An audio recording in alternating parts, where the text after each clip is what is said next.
6. Did you see that?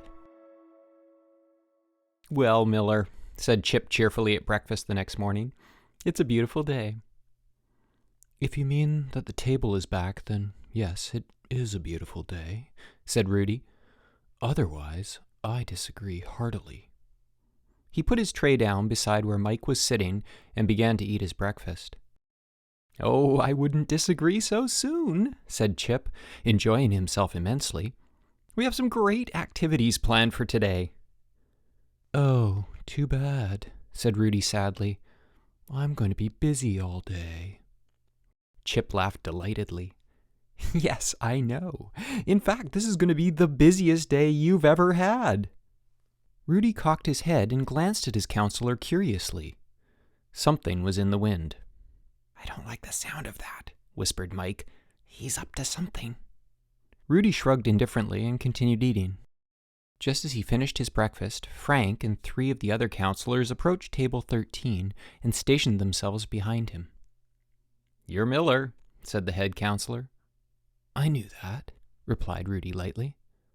Well, here's something you may not know, said Frank. This morning, you're playing baseball and soccer, and before lunch, you're going swimming. I don't play baseball or soccer, said Rudy calmly, and I don't swim. Lunch, we can negotiate. Maybe you didn't hear me, returned Frank firmly. I'm not asking you, I'm telling you. Now, as I was saying, that's the morning. We'll tell you about the afternoon later. You mean, said Rudy, staring straight ahead, I don't get any choice? Oh, you get a choice, said Frank. You can play, or you can play. Rudy nodded slowly. That seems fair enough. I accept.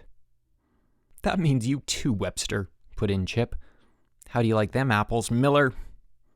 Rudy just stared at him through half-closed eyes. All right, Miller, called Chip from behind the backstop. You're up first. Rudy glared at him, selected a bat, and stepped up to the plate, assuming a right-handed stance. Hey, Chip, aren't you going to tell him which end to hold? Called Harold Green from the players' bench. Shut up, Green, said Chip absently. He could not take his eyes off Rudy, who was standing in the batter's box with his feet quite close together, his knees turned slightly inwards. You'll get more power, Miller, if you spread those feet a little. Rudy ignored him and remained like a statue in his odd stance. The pitcher wound up and threw a straight fastball right into the strike zone. Rudy reared back his left leg and stepped into the pitch. The swing made a whining sound in the air. Stock! The ball soared up and away and was out of sight instantly. Rudy rounded the bases, a bored expression on his face. That's the hardest hit ball I've ever seen, cried Chip as Rudy crossed the plate. It went way out there! Way out! Wow, said Ralph Deacon, the opposing coach. Nobody can hit a ball that far. Miller can, howled Chip. He just did it! I saw it! He turned to Frank, who was acting as scorekeeper. 1-0. Mark that down. All right, Green, you're up next. Let's see you do that. Harold struck out, swinging wildly at the first 3 pitches. Then Tony Delsey popped out, and Brian Meadows grounded out to retire the side. All right, you guys, ordered Chip. Take the field. Miller, you play second base. The pitcher wound up and lobbed a fat one right over the plate. Crack! Chip groaned. It was a line drive just over the pitcher's head, and sure to be good for at least 2 bases. From out of nowhere flew Rudy Miller. He leaped, stuck out his glove, and picked the well-hit ball right out of the air. Did you see that? Screamed Chip. That was the greatest catch in the history of baseball. I've never seen anything like it before in my whole life. What a play! In that inning, Rudy stopped a hot grounder and threw to first base for the second out, and then caught an almost impossible short fly ball for the third out. What a catch, Chip was raving. I've never seen an infield run backwards like that. 1-0. It's still 1-0. We're winning. As the next cabin 13 batter stepped up to the plate, Rudy sat down on the bench beside Mike. Mike looked at him oddly. Rudy, do you do stuff like that all the time? Only when I'm playing baseball, said Rudy sourly, which is usually never if I can help it." "Chip is having hysterics," said Mike. "It doesn't take much," said Rudy. "I'm sure you've noticed that." "Well, Andy struck out," said Mike. "I'm up. Got any pointers for me?" "No," said Rudy coldly. The next 2 innings went quickly. Rudy switched to center field, ended the 3rd inning with the miraculous catch of a sure home run ball, followed up by a long throw to first base to catch the runner trying to tag up. "That was the most amazing double play in the whole world," raved Chip. "What a throw! It didn't even bounce. What an arm! Wow, we're still ahead," he reminded Frank. "Still 1-0, and Miller's up this inning." Adam, the Cabin 13 pitcher, struck out feebly, and that brought Rudy to the plate. "Come on, Miller," cheered Chip. "Do it again." "He could never do it again," piped up Harold Green. "It was a fluke." He got a catcher's mitt right in the mouth from Mike Webster. The first pitch was low and outside. Ball 1, thought Chip, but Rudy crouched down, moved forward, and reached for the ball. Tok! Like its predecessor, this ball soared fast and far and out of sight. Expressionless, Rudy ran the bases. Chip cheered himself hoarse. "That one must have flown all the way to the dump! Bring on another ball!" He turned to Frank. "That's 2-0. We've got 2 runs now." Harold Green walked, and it looked like the beginning of a rally for Cabin 13, but Tony Delsey hit into a double play to retire the side. "All right, Miller, you're pitching," ordered Chip joyfully. Obediently, Rudy took the mound. He burned 9 consecutive strikes past baffled Cabin 3 batters. When he got to the bench, Mike Webster was blowing on his score-catching hand. Chip was gibbering by this time. "What an arm! What an arm! 9 strikes! Wow! 2-0, he reminded Frank. Frank walked over to Chip. "Say, Chip, can I have a word with you?" Not now! Can't you see we're in the middle of a game? And it's 2-0 for us!" "Hey," said Frank, "haven't you been holding out on us a little about this kid Miller?" "Holding out? I told you he wouldn't play." "Yeah, well, he's played someplace. A guy who's that good." "We'll talk about it later," said Chip. "All right, you guys, up to bat. Let's get some hits here. Can't let Miller do all the work, right, Miller?" Rudy just glared at him. It was the 6th inning, and the score was still 2-0 when Rudy came up to bat again. The pitcher wound up and threw a low ball that broke to the inside and clipped Rudy on the back of the leg. "What are you trying to do?" screamed Chip. Only the efforts of Adam and Mike prevented him from going for Ralph Deacon's throat. "You dusted him off because you knew he was going to hit another home run. Miller, are you all right? Speak to me. Can you walk?" With a contemptuous glance over his shoulder at his counselor, Rudy jogged down to first base. "All right, Green," shouted Chip. "Bring him home. Let's get some hits out there." No sooner did the ball leave the pitcher's hand than Rudy was off like a shot. The infield was taken so much by surprise that he went into second base standing up. "What speed!" bawled Chip. "I've never seen anybody move that fast. He didn't even have to slide. All right, Green, you got 1 strike. Now get a hit." Rudy took a long lead off second base, ignoring the signals from Chip, who had assumed the coaching spot behind third. Suddenly, the pitcher wheeled and threw to the shortstop, who was covering second. Opting not to go back, Rudy took off for third. Kicking up a huge cloud of dust, he slid in just under the tag. "You're just a blue streak!" Chip bellowed right in Rudy's ear. "Attaway, Miller!" Rudy stood up, brushed himself off, and scowled at his counselor. On the second pitch, Harold swung mightily and managed to hit a dribbling grounder that oozed out toward the mound. Rudy took off like a gazelle, his feet hardly touching the ground. "No, Miller, no! Stay put!" cried Chip. The pitcher fumbled at the ball, then scooped it up and threw it home. But the catcher's eyes were on Rudy, bearing down on him like a freight train. The ball bounced off his mask, and as he stooped to retrieve it, Rudy dove between his feet and tagged home. Safe! Almost as an afterthought, the catcher picked up the ball and threw to first. Harold Green was out. "Did you see that?" Chip was delirious. "Did you actually see that? It's 3-0. We got 3 runs. He stole home, and we got a man on...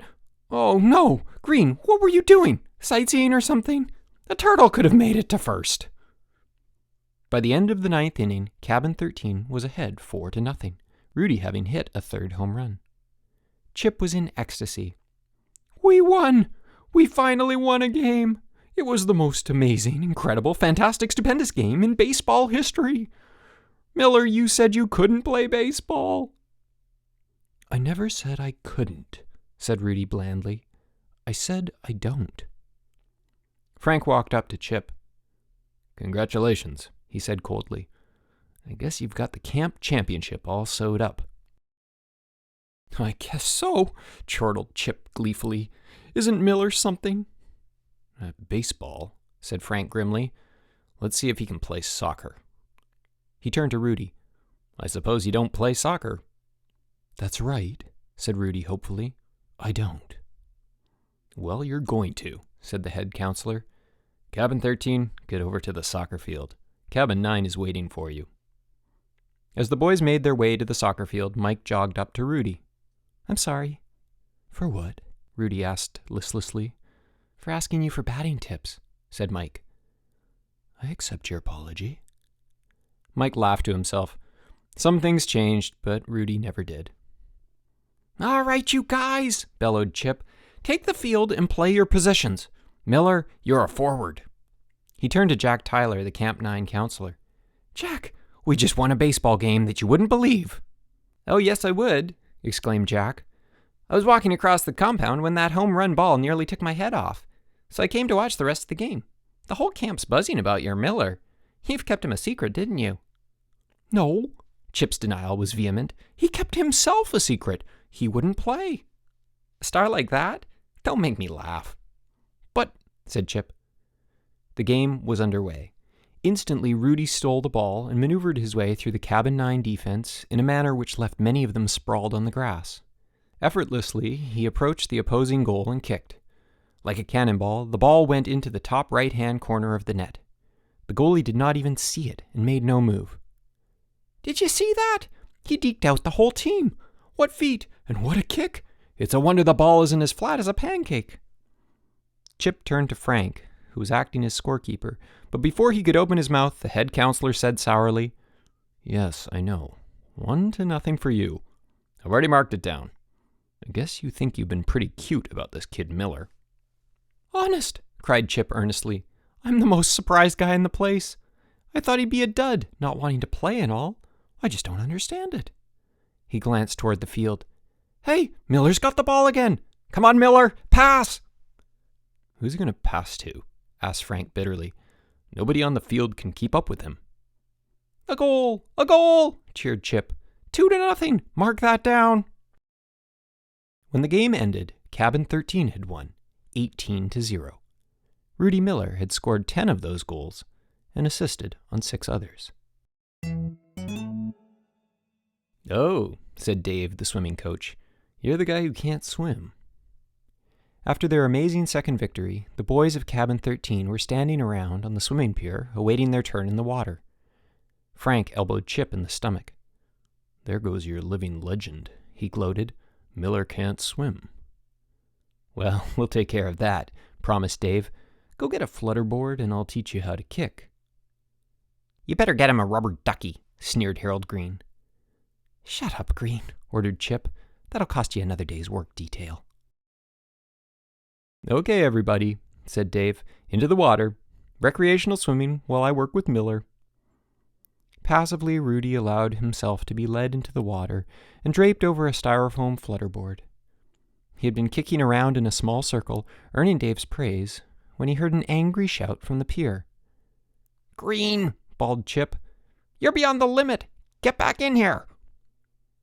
I can't, quavered Harold from way out. I've got a cramp. Instantly, Chip threw himself into the water and began splashing out toward Harold. Wait here, shouted Dave to Rudy, and he too began swimming toward Harold. As Rudy watched, Harold went under for a few seconds and came up sputtering. A twit, Rudy commented aloud. He tossed aside his flutterboard and began to swim long, powerful strokes that carried him swiftly through the water. He passed Dave and began to pull ahead of Chip. Miller! Get back there! You can't swim! Rudy reached the struggling Harold well ahead of the two counselors. Grasping him in approved Red Cross fashion, Rudy began a powerful side stroke, which soon brought the two of them back to the pier. He boosted Harold up to Frank's waiting arms, retrieved his drifting flutterboard, and resumed his kicking. Chip and Dave swam up. Dave snatched the board away from Rudy and turned to Chip. You can't swim, eh? He brought the flutterboard down on top of Chip's head. It broke in two. You might have told me you could swim like that, said Chip at the lunch table. You didn't ask, said Rudy. I'm not complaining, explained Chip hastily. You were just great out there this morning. He surveyed the boys at table 13. This is a great day. We're just starting to click as a team. A team? Laughed Adam ruefully. Miller did it all by himself. He could have beaten those guys without us. In fact, I think we got in his way. No way, insisted Chip. We're a team, right, guys? Right, they all chorused, tiredly and without much conviction. Rudy took a bite of his sandwich. Hey, this tastes stale. Chip flushed. No, Miller, you're not poisoned. Heh, great little kidder, that Miller. Mike nudged Rudy. You're not going to go berserk and kill somebody, are you? I can't guarantee anything, replied Rudy evenly. Mike grinned. Tell me, he said, what happens when you play other sports? Rudy shrugged. Same thing. Mike whistled. I don't think Chip is going to be able to stand it. He's going crazy. For him, it's a short trip, observed Rudy. Wow, screamed Chip as Rudy came off the obstacle course well ahead of the rest of cabin 13. That must be a new camp record. Way to go, Miller. What a workout. He turned to Frank. Look at that. The kid didn't even work up a sweat. What an athlete.